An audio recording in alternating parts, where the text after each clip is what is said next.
So my mom has always been extremely courageous, very strong. She has 2 older sisters and 1 younger sister, so she was stuck in the middle. So she was just kind of the punching bag, and she had to stand up for herself. So she kind of had that toughness inside her, and that's what she raised us with. Stand on your own 2 feet and just face challenges, and don't be afraid to fall. If you struggle, don't just get beat down and just stay there. Find a way out. When my older brother and I were in Taiwan, she made it very clear that she wanted to send us to America for education purposes. When we came when we were 11, we went to a boarding school in Boston. My mom never made me felt like she abandoned me.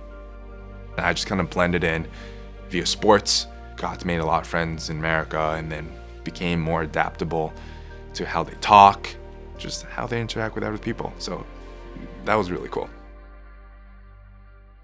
She, I believe, was diagnosed in October of 2023. She was actually traveling in China with her friends. She thought it was a stomach bug at first, and then it turned into a persistent pain in her abdominal. And that's when we found out that she had a tumor in her ascending colon. It was something that the doctors found out too late because it was already stage 4. And they found out that she had to do chemo and targeted therapy together, which is extremely tough on the body. I wanted to go home. That was the only thing. I want to go home and see my mom. But the dilemma there was that I couldn't. The reason is because as a Taiwanese citizen, I have to serve in the military. My mom said it would be extremely stupid for you to come back. And what are you gonna do? You have a wife here. You have to support her. Fast forward, she did her chemo and targeted therapy. Come May, her CEA, which is her cancer levels, dropped from 2,000 to 200. She was extremely happy. She wanted to schedule a trip again for the summer. We're planning everything. Early June came around, she started to get migraines, and she started to puke whenever she turns to her right. She went back to the hospital. CEA level bounced back up to 2,000 and found out that the tumor, so the cancer, has spread to her brain.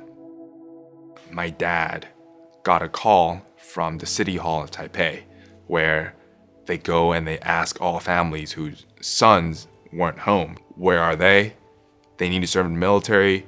Once we hand you guys this letter and he's not back, he's committing treason. My dad was like, look, I have no communication with my son whatsoever. His mom is really sick. She has stage 4 cancer. And then the City Hall person was like, wait, hold on. If it's stage 4 and terminal, Mr. Lin, he just had to serve 2 weeks of military. My dad called me immediately. It was like, you're locked up in boot camp for 2 weeks and you get to see your mom. Would you like to come? Absolutely. I was like, yes. Booked the first flight, went back home. She was fighting every single day, 24/7, until she hears that, hey, Andy's coming home from my dad. And then my dad says she just lit up. When I saw my mom, I couldn't believe it. It was something that was so foreign to me. Like, cancer is so foreign to me.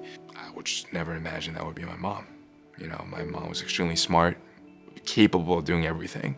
And then suddenly I see my mom needing care for walking, toileting, eating, and it was just something that it just kind of broke me down.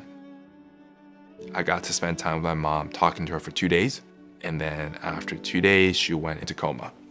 Sometimes she'll be awake. The only way I can communicate with her is I told her to put my finger in her hand. I'll ask her yes/no questions. Yes will be a squeeze, and no would be no squeeze. And that's how we communicated her last week. The last thing you see in this world is how many people are there with you. And charity really helps because you feel supported. When I learned about Haymakers, it was just a perfect opportunity for me to jump on it. With my mom's lesson of toughness, inside and out, Haymakers, it's the tool that I need to truly engrave what my mom taught me.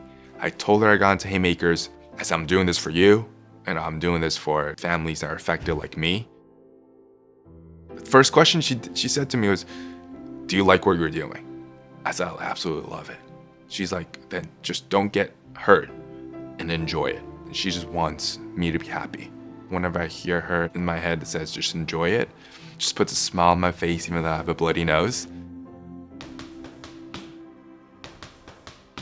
I think of my mom and how she just conquered all the physical and mental pain she had. She was fighting for her life. I took that into every single day, including training, that no matter how hard it is, just give it your all. I just think of never give up. She never gave up.